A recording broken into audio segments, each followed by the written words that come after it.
Boa noite a todos. Meu nome é Lúcia de Miranda Moraes Andrade, sou médica especialista em clínica médica e pneumologia, trabalho já com tabagismo há cerca de 8 anos. O tema que me foi conferido a falar hoje com vocês é tabagismo no idoso, e eu faço uma pergunta que seria um desafio para o paciente ou para o médico, né? Tratar tabagismo é realmente desafiador, e a gente vai falar um pouco sobre esse tema para a gente entender melhor esse desafio.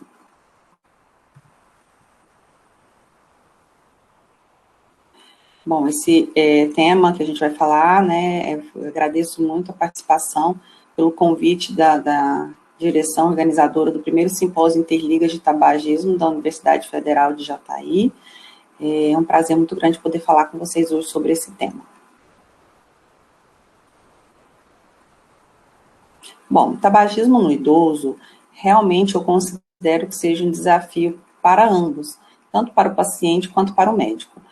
Tabagismo, na verdade, é um tema que deveria ser tratado com mais ênfase durante os cursos de saúde em geral, né, e principalmente pela dificuldade que a gente observa na complexidade que é essa dependência, né, para tratamento, para manejo, as consequências gravíssimas, né, e no idoso eu acho que é uma peculiaridade ainda maior, é um tema que se torna ainda mais difícil a abordagem, pelo fato do paciente idoso ter todas as suas particularidades e ser um paciente ainda que às vezes os próprios profissionais têm uma certa dificuldade de abranger, de abordar. Então vamos falar uma breve introdução sobre o tabagismo.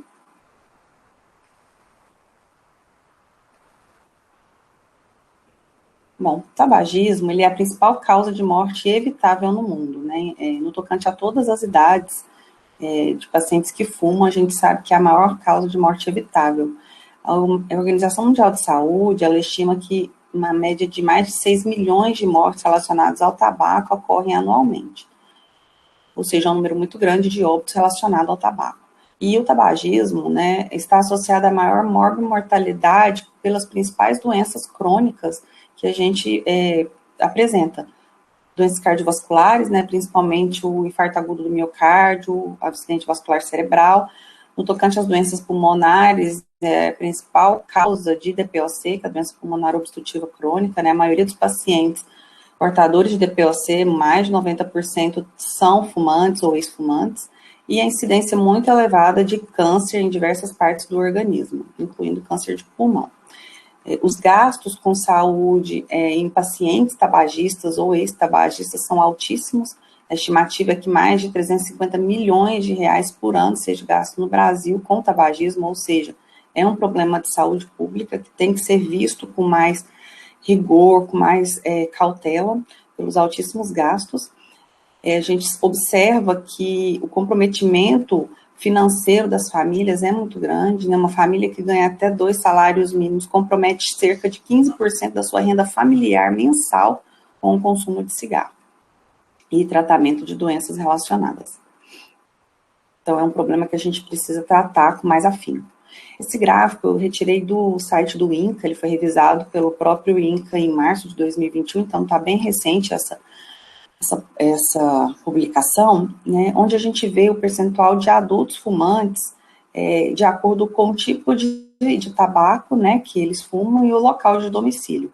Eu achei importante a gente colocar sobre isso em relação à área urbana e à área rural, porque principalmente na região em que eu convivo, a região que é Jataí também, né, eu sempre trabalhei em Goiás, Brasília, Mato Grosso, em região centro-oeste, a gente observa uma incidência muito elevada de tabagismo na zona rural, né, e os idosos, muitos deles, a maioria deles da nossa região, né, moram na zona rural. Por esse gráfico a gente observa que praticamente todos os produtos do tabaco têm maior consumo na zona rural, né, exceto pelo cigarro industrializado, que obviamente vai ter um consumo maior na área urbana, mas não foi uma discrepância tão grande, né? Na área urbana não é um consumo tão maior do que na área rural, a gente já vê cigarro industrializado com boa abrangência na parte rural. Então, a gente observa que existe um aumento uma frequência muito maior de fumantes da área zona rural, né, e nesses pacientes, a maioria são idosos, que já vivem em zona rural desde a infância.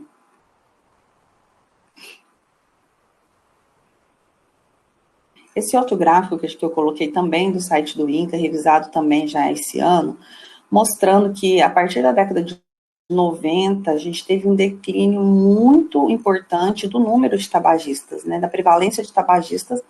A gente observa que com o início de aumento de impostos, né, específicos sobre o cigarro, o aumento das restrições de publicidade, publicidades mais contundentes acerca do prejuízo do cigarro, né, as advertências em relação ao prejuízo do cigarro, as leis, né, de maior rigidez para jovens, né, para não fumar, menores de idade não fumarem. Outra coisa que a gente observa foi o início dos grupos de tabagismo, né, as propostas de tabagismo pelo SUS, que se deu aí a partir do ano 2000, a gente observa que o governo ter permitido esse tipo de trabalho, né, e o fornecimento dos medicamentos de forma gratuita através do SUS favoreceu muito a redução dessa prevalência, né, de fumantes. O aumento dos impostos, né, cada vez mais crescentes em relação aos cigarros também é uma ferramenta que nos auxilia nesse combate, né, e um dos principais acontecimentos que eu observo, né, a partir de 2007, que foi mais ou menos quando eu comecei a trabalhar mais com tabagismo, de forma um pouco mais lenta, mas já estava mexendo com tabagismo, a gente observa que as leis municipais de combate ao tabagismo, né, dos ambientes livres de cigarro, foi fundamental para a gente reduzir essa prevalência de tabagismo no país. No início foram alguns estados que aderiram, e hoje a gente já vê essa aderência em âmbito nacional, e foi contundente para a redução do número de tabagistas no país.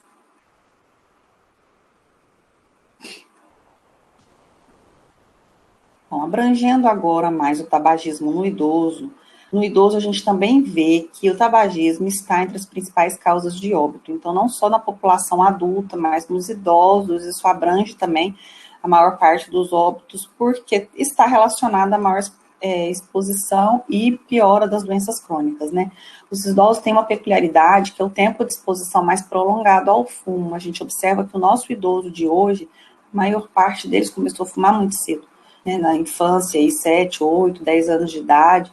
Então, a maioria morador de zona rural, né, eu escuto muitos pacientes falando que o pai ensinava o filho a acender o cigarro para espantar os mosquitos quando iam trabalhar, né, na lida da zona rural.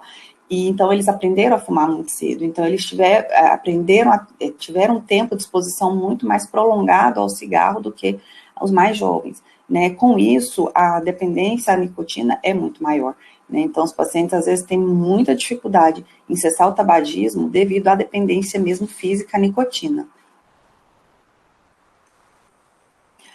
Outra peculiaridade do tabagismo no idoso que a gente observa é que a maioria deles, como eu falei, fuma cigarros de palha, cigarro de papel, fumo de rolo, então são cigarros sem filtro, né? Os cigarros industrializados, eles têm filtro, então acaba reduzindo um pouco o teor de nicotina. E esses outros cigarros que eles fabricam, né, em natura lá, eles mesmos fazem, eles têm um teor maior de nicotina, o que corrobora para uma maior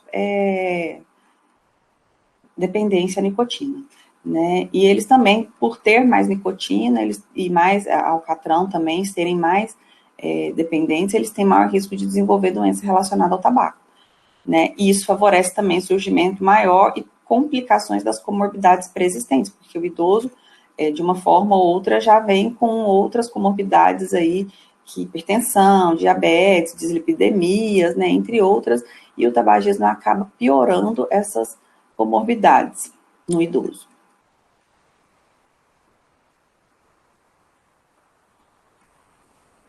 Bom, como eu disse anteriormente, né, o tabagista de hoje, idoso, né, o nosso idoso de hoje que fuma, a maior parte deles iniciou o hábito de fumar muito jovem, né, a maioria é morador de zona rural e iniciou o hábito mesmo a partir de 7 anos, 10 anos de idade, né. O que a gente observa dos idosos que chegam à idade, né, de idoso ainda fumando, são os que sobreviveram às mortes prematuras pelo tabaco, porque a maioria dos pacientes que fumam, né, de forma muito intensa, né, há mais de 40, 50 anos, eles vão falecer mais cedo, né, devido às consequências do cigarro.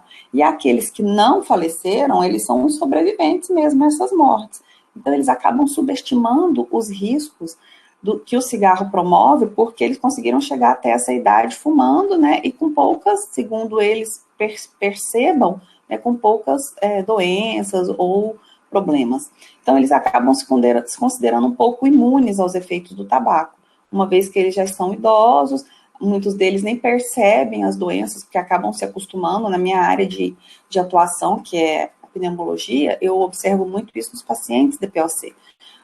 O paciente DPOC, às vezes grave, já hipoxêmico, necessidade de oxigênio terapia, ele se acostuma com a falta de ar, ele se acostuma com a sua limitação, ele considera isso próprio do idoso, e a gente sabe que não é, né, isso é da doença, e ele se acostuma com aquilo, então eles acham que não está provocando malefícios nenhum, né, e eles estão imunes a esses efeitos, não teria por que ele se empenhar em cessar o tabagismo.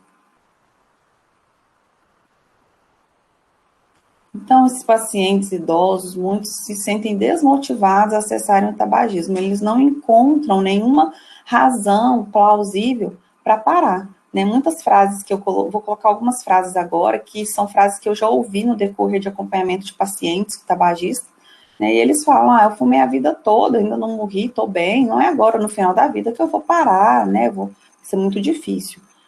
Né? Outros já falam que não conseguem, é muito difícil, que já tentou outras vezes, quando era jovem, e não conseguiu. Né? Então, a desmotivação do idoso acaba sendo um pouco grande. Né? E para muitos, o cigarro é a única alegria. Não vai parar de fumar nessa altura do campeonato. Né? A mudança drástica de vida do idoso, né? Para de trabalhar, aposenta, às vezes perde o esposo, os filhos, né? Que vão morar longe, acabam ficando muito sozinhos, e o cigarro acaba sendo um companheiro. Né? Outra coisa extremamente importante que cabe a nós profissionais de saúde mudar isso daí, é que a gente observa pouco empenho dos profissionais de saúde em atuarem na cessação do tabagismo. Né? Eu já escutei de vários colegas, mas já está velho, não faz sentido eu colocar esse tratamento agora, vai ser muito difícil, ele não vai aderir, e a gente sabe que não é assim. Né? Os idosos, eles têm completa condição de aderência ao tratamento, assim como os jovens. Né, basta a gente abordar de forma adequada, de acordo com a necessidade de cada idoso, né, de acordo com a problemática de cada idoso. Né, então, a gente precisa que os profissionais de saúde acreditem, se empenhem nessa questão de tabagismo no idoso, porque a gente consegue melhorar muito a qualidade de vida desses pacientes e diminuir os gastos com saúde pública. E qual que é o nosso cenário atual do tabagismo nos idosos no Brasil? Né, e no mundo também, o cenário atual. A gente sabe que é comprovado que fumar reduz a expectativa de vida em mais de 10 anos. Né? Então, você perder 10 anos de vida hoje é um tempo muito valioso, né? Uma vez que os idosos estão vivendo mais tempo. Né? E essa expectativa de vida é reduzida exatamente pelo estresse oxidativo dos radicais livres, né, que promove a lesão celular em vários órgãos do organismo. Além disso, como os idosos, eles já vêm no processo de envelhecimento com outras patologias pré-existentes, esse dano celular acaba sendo aumentado, né? O cigarro, ele acaba piorando o dano celular e aumentando a gravidade das patologias pré-existentes. Cessar o tabagismo, a gente sabe que aumenta o tempo de sobrevida desses pacientes em até 3 anos. Então, às vezes fala, 3 anos é pouco. Não é pouco, uma vez que o paciente ele tem condição de viver 3 anos com qualidade de vida, né, e às vezes até mais tempo se isso for tratado com afinco, né, porque a gente vai conseguir reduzir os danos biológicos celulares por não exposição ao cigarro.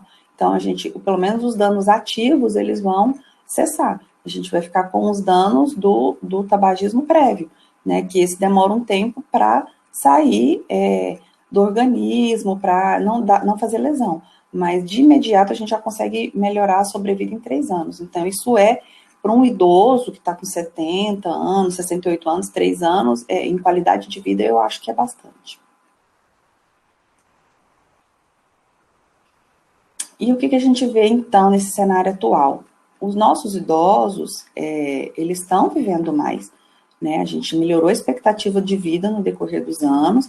Então, antigamente, os idosos morriam com 40, 50 anos. Né? Hoje a gente observa idosos chegam a 80, 90, a expectativa de vida do brasileiro aumentou muito. E então, com isso, os pacientes chegam à terceira idade fumando. A gente vê mais idosos hoje fumando, porque eles estão vivendo mais, né? A gente teve melhoria nas condições de vida de forma geral da população, se a gente comparar isso a 30, 40 anos atrás, né? A gente teve melhora nos tratamentos médicos mais modernos, mais acessíveis, então o paciente tem mais acesso aos serviços de saúde e medicamentos, não só no serviço privado, mas também no âmbito do SUS, né? Houve uma melhoria importante na qualidade desse acesso, então os pacientes conseguem chegar à terceira idade, né, e com mais saúde. Por isso, os que fumam, né, que são imunes, né, que são sobreviventes aí ao tabagismo, a gente vai ter uma parcela de tabagistas idosos maior.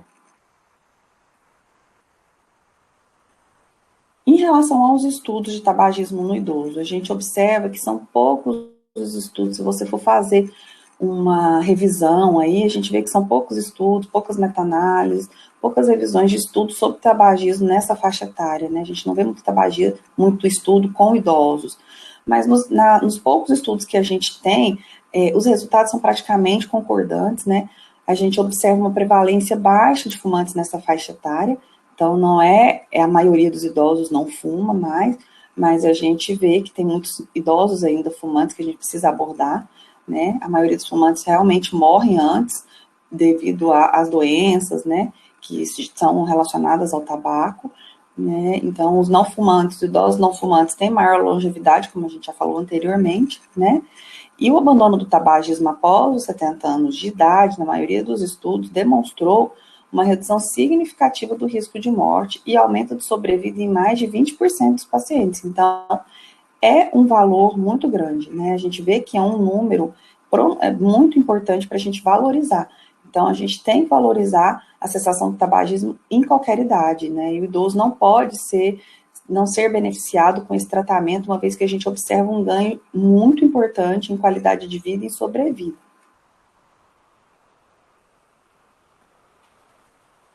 Em relação ainda a esses estudos, o que a gente verificou é o que a gente verifica mais ou menos semelhante aos tabagistas na idade adulta, né? Que algumas observações assim ruins que a gente vê que a gente precisa modificar, né? 80% dos fumantes desejam parar de fumar, só que infelizmente menos de 10% desses fumantes conseguem, né, ter êxito. Menos de 3% ao ano tem êxito, né? A taxa de recidiva é muito grande. Então, uma coisa que a gente precisa pensar, esse simpósio é extremamente importante, né, para abordar isso daí, para a gente fazer essa avaliação, essa autocrítica, né, de saber que esses pacientes precisam de ajuda, é uma doença, o tabagismo é considerado doença, então a gente precisa melhorar isso. Menos de 6% dos pacientes conseguem acessar o tabagismo sem acompanhamento médico e multiprofissional, ou seja, é essencial o acompanhamento médico, né, o tratamento de tabagismo, seja medicamentoso ou não. Quando a gente fala de tratamento de tabagismo, eu vou falar adiante, é o acompanhamento multiprofissional, é o profissional que sabe tratar tabagismo, né, e não deixar o paciente sozinho, dando cabeçada, sofrendo, porque realmente é muito sofrido. A dependência química, de uma forma geral, o tabagismo se inclui nisso, é muito sofrido, então nós, como profissionais, temos que atuar nisso daí, para a gente melhorar essa estatística, né, de melhora dos pacientes, de sucesso no tratamento, né. O percentual de recaídas é muito elevado. Os pacientes que tentam parar no primeiro ano, mais da metade sofre recaídas. Então, a gente tem que atuar para ensinar o paciente a reconhecer, né, o que é uma recaída, né, para ele tentar não desistir, estimular, ajudar a reconhecer uma fissura, uma abstinência, para a gente diminuir essa percentagem de recaídas, né? Então, mais da metade dos pacientes que param de fumar têm recaídas no primeiro ano. Então, esse é um dado muito ruim, né, para a gente. A gente observa que a gente precisa melhorar essa estatística. Outra coisa que fala bem, assim, de dificuldade do idoso em cessar o tabagismo é a nossa cultura, né, brasileira, a nossa crença bem errônea de que na velhice o tabagismo é um fato consumado e irreversível, né? Então, acaba que tanto o paciente quanto o familiar, quanto o profissional médico, ou outros da área de saúde, acham que é muito difícil investir nisso, porque já é fato consumado, já é inerente à própria velhice, né? Se ele já chegou na velhice fumando, ele não vai mais parar de fumar, e a gente sabe que não é verdade. Agora, a questão de mudar hábitos é muito complicado em qualquer idade. No idoso, isso é ainda mais difícil, porque o idoso, ele já vem com uma carga, né, de vida, né, de costumes, e para a gente modificar isso depois de tanto tempo, é muito complicado, porque a rotina dele já, de fumar, isso já entrou na rotina dele diária. Então, é meio que medular, às vezes ele nem se percebe mais fumando, né, faz parte da vida dele. Então, é mais difícil ainda de mudar. Hábitos são difíceis de mudar em qualquer momento. Depois de muitos anos com o mesmo hábito, é mais difícil ainda, mas não é impossível. Outro fator que dificulta é a dependência à nicotina, né, que é um dos pilares do tratamento que a gente vai abordar. A abstinência, os sintomas de abstinência do tabagismo no idoso, assim, muitos toleram muito pouco por conta dos sintomas intensos, mas outros, se você conseguir abordar isso de forma bem, assim, direta, explicando como se dá a abstinência, o tempo que dura a abstinência, né, que vai durar pouco tempo, que com o passar dos dias isso vai reduzindo, ele vai conseguir ter mais afinco e vai tolerar mais, porque ele sabe que não vai ser uma coisa eterna, né. Outra coisa que dificulta o tabagismo no idoso é que, para o idoso, o tabagismo acaba funcionando como um alívio de estresse e frustrações da vida diária, né? Às vezes o idoso já passou por tantas coisas, por tantos desafios, tantos problemas, e ele precisa agora relaxar. Então, ao longo desses anos, com tantas dificuldades, e agora deixar de fumar acaba sendo um pouco difícil, amedrontador até para ele, porque ele pensa que ele vai começar a ter sofrimentos e sofrimentos depois de um longo tempo de vida, né? E para muitos o cigarro acaba sendo o único companheiro. A gente vê muitos idosos sozinhos, né? Às vezes viúvos ou separados, que os filhos já moram longe ou têm sua vida. Agora em tempos de pandemia mais ainda, né? Os idosos ficam mais restritos. Então acaba que o cigarro é o único companheiro, é uma forma mesmo de distração para ele, é um amigo, né? Os pacientes costumam falar muito isso, é meu amigo, que ele tem para distração, para companhia. Mas isso tudo é possível de ser mudado com os tratamentos, tá? A gente tem que tentar encorajar os idosos da forma mais adequada para eles sentirem a real necessidade e a importância de cessar o tabagismo, né? Geralmente os idosos, eles só são encorajados a parar de fumar quando surge alguma doença relacionada ao cigarro. A maioria dos idosos, os quais eu já tratei, os quais eu observo nos grupos ou no consultório, é que quando vem uma doença mais grave, ou um infarto, ou uma insuficiência respiratória, uma internação em UTI, né, uma quase morte, eles falam, não, doutor, agora eu tenho que parar. Agora eu vi que chegou a hora de parar, porque senão desse jeito eu vou morrer. Então é um impulso muito grande que eles têm quando aparece esse tipo de situação. No consultório eu procuro avaliar, como eu sou pneumologista, avaliar a função pulmonar desses pacientes e mostrar que muitos já estão com a função pulmonar muito grave, mesmo eles não se dando conta disso, como eu disse, eles se acostumam com aquela falta de ar, com aquela limitação, e eu já mostro que isso vai piorar ao longo dos anos, e em breve vai se tornar um paciente a oxigenoterapia domiciliar contínua, né? Ou então aquele paciente que mesmo que fumou muito tempo, ainda não tem uma função pulmonar tão reduzida, tão comprometida, eu tento encorajá-lo de mostrar que agora é um momento adequado. Olha, agora nós estamos num momento adequado. Da agora para frente, a tendência é piorar cada vez mais. E se a gente para o tabagismo agora, o senhor pode evoluir com freio dessa piora de função pulmonar, né, e ter que melhorar a qualidade de vida. Então, a gente tem que procurar abordar cada idoso de acordo com aquilo que ele relaciona de mais importante para ele, né? Os idosos com vínculo afetivo, a gente tem que ajudar, buscar isso como um apoio. Muitas vezes o vínculo afetivo, na maioria das vezes, o vínculo afetivo, né, seja o companheiro, né, ou um familiar, ele ajuda nesse paciente a parar de fumar, né? Eles vão à consulta, eles se empenham, eles ajudam, eu procuro buscar esse vínculo, né, esse familiar, esse companheiro ou amigo, para colocá-lo a par da situação, né? Porque quando tem uma pessoa ajudando, os pacientes acabam fumando menos, e isso ajuda para melhorar essa questão da dependência da nicotina, né? A exposição à nicotina. A questão tem muitos pacientes que vão ao consultório com um companheiro que já está fadado do tabagismo e já acabam usando aquele termo cruel, né? Precisa de falta de vergonha na cara, né? Não tem vergonha na cara. Eu não uso esse termo sob hipótese alguma sobre meus pacientes, porque trabalhando há tantos anos com tabagismo, eu definitivamente não acredito que seja falta de vergonha na cara, é uma dependência, é extremamente difícil, os pacientes querem parar e não conseguem, não têm força, não sabem nem por onde começar e são bombardeados com esse tipo de cobrança. Então, eu busco sempre o vínculo, né, o parente, para junto da consulta, para fazê-lo entender que eles precisam agregar, eles precisam ajudar e não cobrar dessa forma. Né, porque os próprios pacientes já se cobram muito, eles têm vergonha de fumar, o idoso ele também tem vergonha de fumar. Não é porque ele fumou a vida inteira que ele já perdeu a vergonha, não tá nem aí, ele tem vergonha, só que ele não fala, né, então a gente precisa ajudar nisso aí. Existem alguns parentes que às vezes mais atrapalham do que ajudam, porque, por exemplo, se o esposo fuma, a mãe fuma, o filho fuma, dificulta esse idoso a parar de fumar, porque ele vai estar sempre tendo o contato direto com o cigarro. Então, a gente tem essas duas particularidades do vínculo afetivo que a gente tem que saber trabalhar, né? E aquilo que eu falei sobre o refúgio da solidão. A maioria dos idosos tem um fator emocional, um fator psiquiátrico muito intenso nessa questão do tabagismo, né?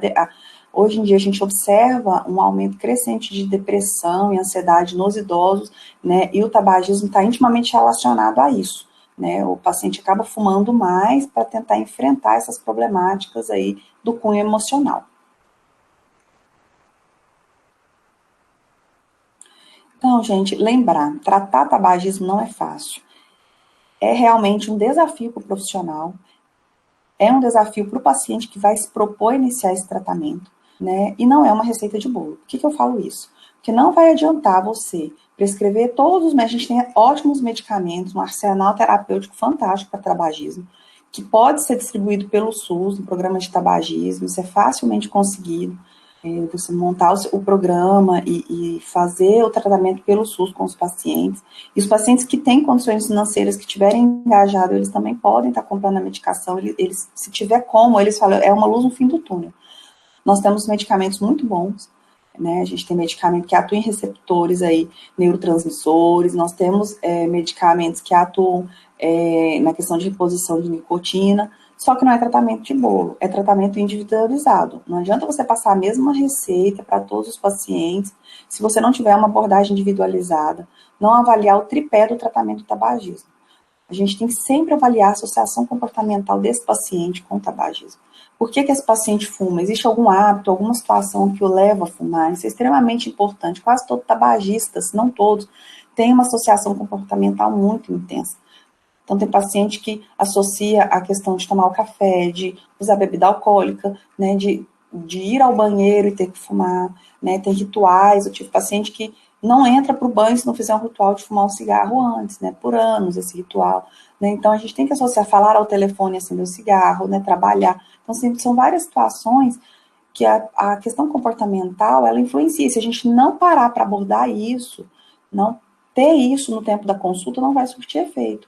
O remédio não vai atuar nesse comportamento, né? Outra nuance importante é a dependência psicológica, né? Que é outro ponto que a gente tem que trabalhar. Tem muito médico que às vezes não tem essa afinidade por essa questão psiquiátrica, né? Pela psicologia.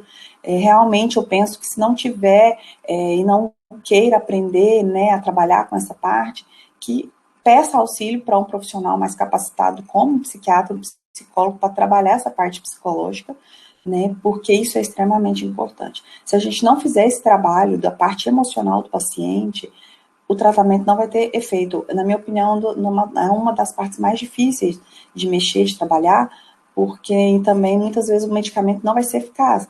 Os medicamentos que a gente usa para tabagismo, muito deles, como a bupropiona, a nortriptilina, que é de segunda linha, mas também é eficaz, mas o principal deles que a gente vê hoje, que é a bupropiona, né, a vareniclina também, eles atuam nessa questão dos receptores. A bupropiona é utilizado como antidepressivo, né, como medicamentos aí para tratamento psiquiátrico, já de longa data.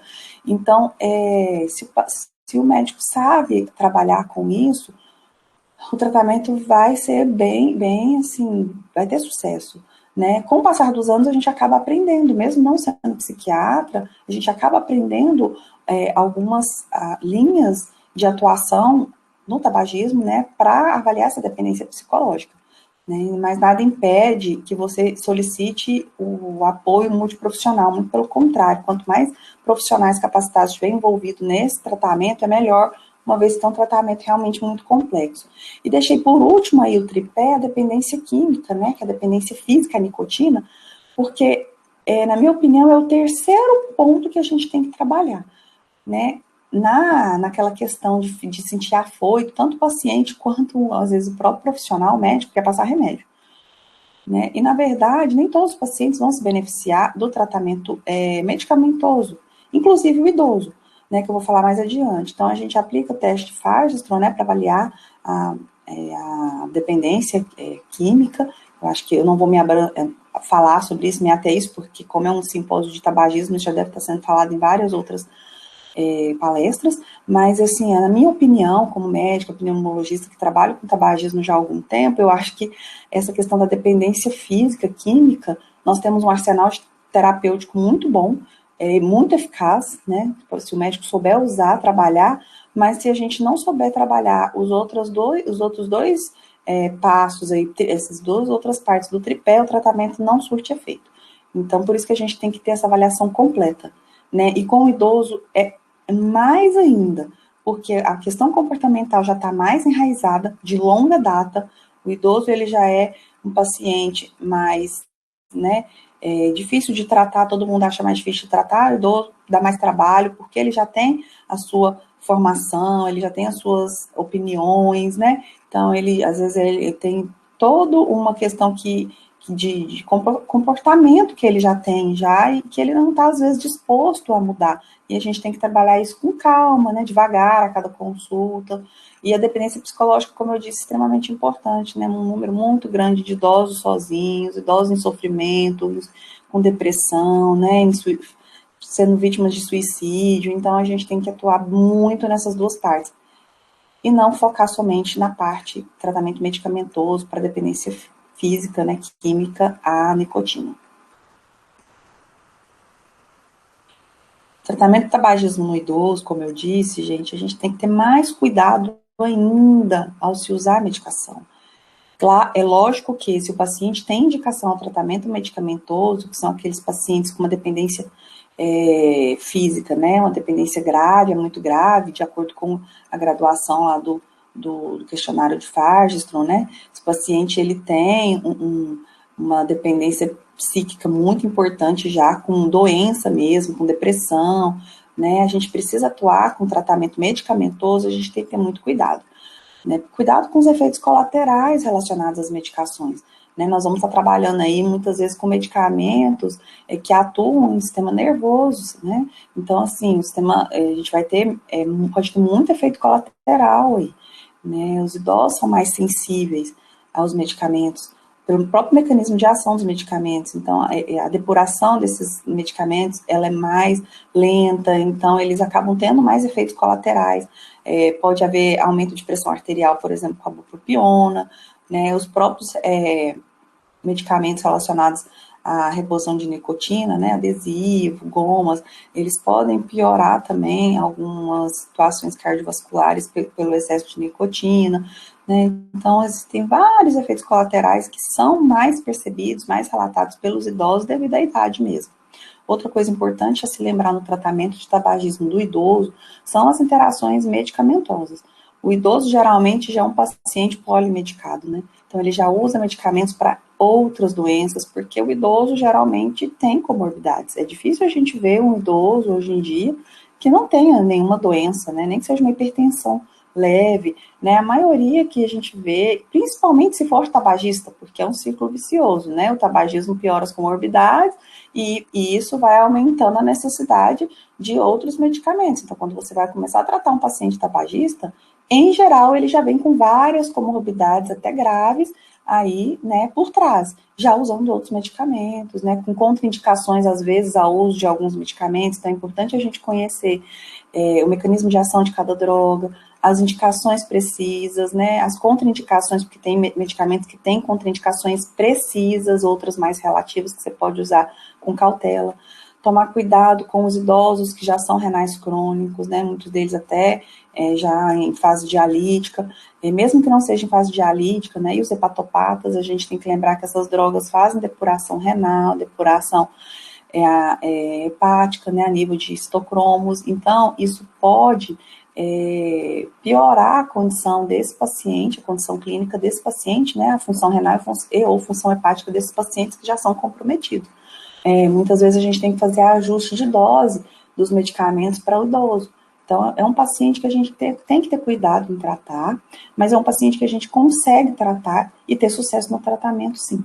Né? Basta a gente saber exatamente como abordar e que tipo de tratamento a gente vai propor para esse paciente. Bom, em relação aos benefícios imediatos ao cessar tabagismo, por que é importante a gente frisar isso para o idoso?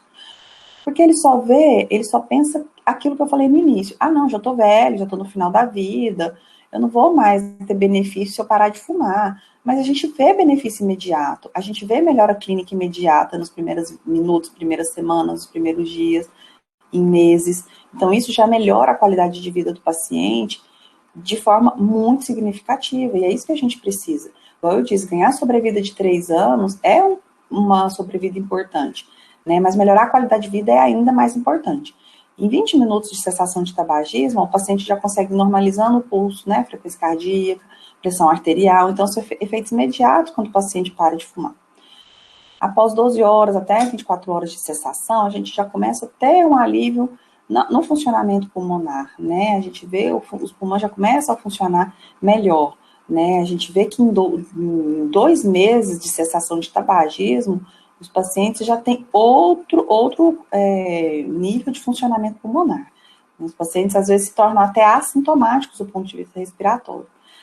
Após 2 dias, o paciente já consegue recobrar parcialmente olfato e paladar, que pode ter ficado adormecido por anos, né? Então, você imagina você ficar sem sentir cheiro, sem comer. Agora, na Covid, isso está sendo tão falado, né? Os pacientes ficam muito angustiados porque não sentem cheiro, não conseguem sentir paladar. Isso dificulta até a ingestão de alimentos, né? Para o próprio idoso, isso é muito ruim. E os idosos acabam se acostumando com isso, por isso, muitos idosos param de comer, não têm vontade de comer. E uma das coisas a ser investigada é essa questão do tabagismo, né? Então, ele já começa a recobrar o olfato e paladar e já começa a ter prazer em se alimentar. Após 3 semanas, a respiração, como eu disse, fica mais fácil, a circulação do paciente melhora, né? Até o aspecto envelhecido da pele, dos cabelos já começa a melhorar. O paciente, eles costumam falar assim para mim: nossa, doutora, eu melhorei a minha cor de burro fugido. Uma coisa que eu sempre faço nos meus grupos de tabagismo, que eu acho que surte um efeito super bacana, é a gente tirar uma foto dos pacientes no início do grupo, no primeiro dia. A gente tira uma foto de cada um e guarda. E no último dia, a gente mostra essas fotos, a gente revela essas fotos e damos um espelho para eles olharem. E eles comparam as fotos, e é gritante a diferença. E eles se sentem muito felizes, com a autoestima muito elevada, de ver que em 6 meses, 7 meses de segmento, eles melhoraram muito fisicamente, estão mais bonitos, estão mais jovens, né? E isso dá uma melhora de autoestima muito grande para o idoso, né? Não são só os jovens que querem estar bonitos, que querem estar bem arrumados, né? Isso é uma questão de melhora de autoestima, e o idoso, ele também gosta. Né? A gente tem que lembrar que o idoso está vivo, o idoso tem que ser tratado de uma forma diferente. Né? Eu falo para meus pacientes quando vem no consultório, o idoso: o senhor está vivo, se tivesse morto não tinha vindo procurar ajuda, e se o senhor veio procurar ajuda é porque o senhor quer melhorar. Então, eles se sentem muito assim, valorizados quando eles veem que tem um profissional que está buscando ajudá-lo, né? Que confia nele, que está incentivando, então isso é muito importante. Né? Outra coisa, ó, que o risco de morte por infarto, em 1 ano já cai 50%, é muito grande. Né? Em 1 ano o paciente já melhora 50% esse risco, né? Melhora muito a qualidade de vida dele, a sobrevida. E em 10 anos, o risco de morrer de infarto se iguala à população que nunca fumou. Então, é possível a gente melhorar esse idoso, deixar ele com uma longevidade, né? Melhorar a qualidade de vida, aumentar a longevidade, né? Melhorar todos os parâmetros com o passar do tempo, das semanas, dos meses e anos. Então, esse idoso tem que ser incentivado, sim, a acessar o tabagismo. E mostrando esses benefícios imediatos é uma forma de a gente ajudar. Né? Então, assim, comparando gêmeos aqui, fumantes e não fumantes, como eu disse, aquela melhora da pele, do cabelo é gritante. Aquela primeira foto, a gente tem mulheres mais jovens, né? Então, a gente vê que em jovens isso já traz um comprometimento muito grande, né? São irmãs gêmeas, né, que permitiram a colocação de fotos, né? Foto, todo mundo ter acesso na internet. E vocês observem os dentes, né? Então, assim, as doenças periodontais são gravíssimas, né? E doenças periodontais estão intimamente relacionadas a problemas cardiovasculares, a problemas renais, a problemas pulmonares, né? Então, assim, a gente observa o quanto esteticamente é muito ruim, porque o sorriso é o cartão de visita da pessoa, e sem contar a enormidade de doenças que podem estar nessa boca com tanto maus tratos, né? A pele, vocês podem perceber que não tem o mesmo visco, não tem o mesmo brilho, não tem a mesma coloração. As rugas, né? A gente vê rugas aí, aquele bigode, né, chinês, a gente vê muitas rugas de expressão pela fumaça, né? Que o paciente exala. O cabelo, a gente vê diferença, né? Na raiz do cabelo, no viço do cabelo. Então, um paciente jovem, a gente já vê essa catástrofe em poucos anos. Imagina um paciente que fumou a vida inteira, né? Então, a gente tem do outro lado essas duas senhoras aí, irmãs gêmeas, né? Uma que nunca fumou e a outra, que não preciso nem falar qual delas, né? Que fumou muitos anos, né? Então, vocês observam aí a pele manchada, né? Com uma cor bem opaca, sem brilho, sem viço, né? Com células mortas, com muitas rugas, né, marcas de expressão pela fumaça, né, com morte celular, flacidez da pele, cabelo sem cor, sem viço. Então, assim, esteticamente, a gente vê muita diferença e são irmãs univitelínicas, né, idênticas. E você vê que já são muito diferentes só pelo hábito de fumar, né, e com as comorbidades que vêm por trás.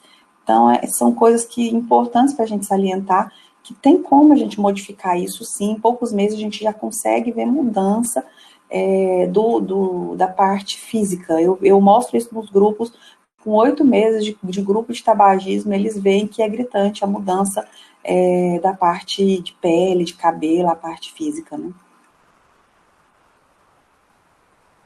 Então, gente, para a gente encerrar isso, assim, eu acho que a gente tem que reafirmar sempre para esse paciente idoso o desejo de parar de fumar. Reafirmar isso, né, porque muitos idosos, quando eles querem, eles são determinados, né, eles já passaram por, os idosos de hoje, né, da nossa geração, os nossos avós, né, eu falo pela minha idade, os meus avós, bisavós, os nossos idosos, eles passaram por muitas dificuldades, eles tiveram infâncias e adolescência, em sua grande maioria, com muita dificuldade. Hoje a gente vê que teve uma mudança da qualidade de vida, mas na primeira infância, adolescência, eles tiveram muitas dificuldades, né? E eles costumam ser muito determinados, né? Eles amadureceram com muito precocemente, e eles são determinados, sim. O que acontece é que eles têm muito medo e um pouco incentivo, tanto do profissional quanto do familiar, né, como a gente já disse anteriormente. Então, reafirme esse desejo no paciente que é possível, sim, que ele não está morto, que ele está vivo, que ele pode mudar, tá? Então, pense nesse compromisso em atingir essa meta, né? Eu falo para eles, vai, e se der medo, vai com medo mesmo, né? Eu quero, eu posso, eu consigo. Eu falo essas frases motivacionais em todos os meus grupos, mesmo no consultório, quando eu estou fazendo tratamento individualizado. Falei, não tenha medo. Se tiver uma recaída, eu falo para eles, a gente pode levar um gol, perder uma partida, mas não quer dizer que o campeonato está perdido, né? A gente tem várias coisas para consertar aí, para melhorar, né? E que sempre a coragem seja maior que o medo, né? Reafirmar esse paciente, encorajá-lo, porque eles são determinados. Eles conseguem, se a gente investir nele e ser parceiro nesse tratamento para ele atingir a meta, para ele ter compromisso com aquele objetivo que ele tem. Né? Então, acho que a gente tem esse exemplo aí do Zé Buscapé, né, que é, pelo menos na minha infância aí, foi consagrado, né, um tabagista consagrado de zona rural, não é brasileiro, mas a gente vê isso muito no Brasil, né? Vamos deixar esse exemplo do Zé Buscapé só para a gente dar risada nos desenhos infantis, né? A gente não pegar esse protótipo para os nossos idosos de hoje. Isso fica para idosos de 40 anos atrás. né? Vamos pensar que o nosso protótipo de idoso tem que ser diferente, né? Deixa isso só para as animações infantis.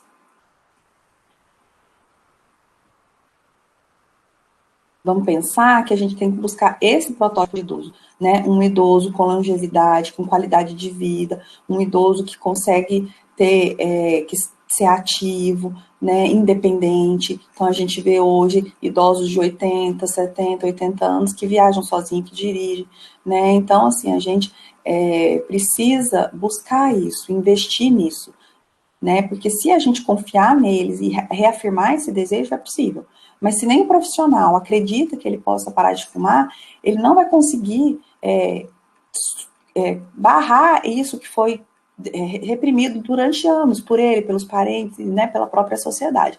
Então vamos buscar esse idoso com qualidade de vida, que eu acho que a gente vai conseguir ter melhora na performance do nosso tratamento do tabagismo do idoso.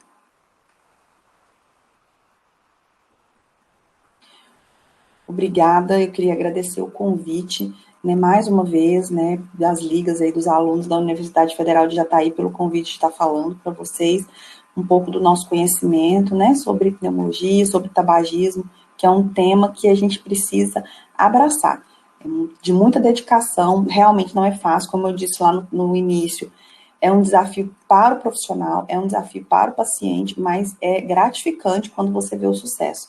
Eu já tive pacientes que fumaram 60, 70 anos, iniciaram um grupo de tabagismo com 85 anos e pararam. Então, é muito gratificante e eu penso que quem se dedicar a essa tarefa de tratar tabagismo vai ter muitas alegrias durante uma vida inteira de profissão.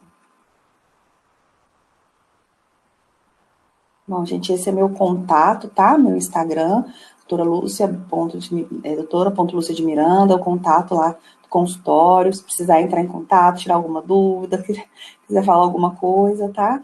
Eu moro no Mato Grosso, mas agora com essa questão online a gente consegue ficar mais próximo de todo mundo, né?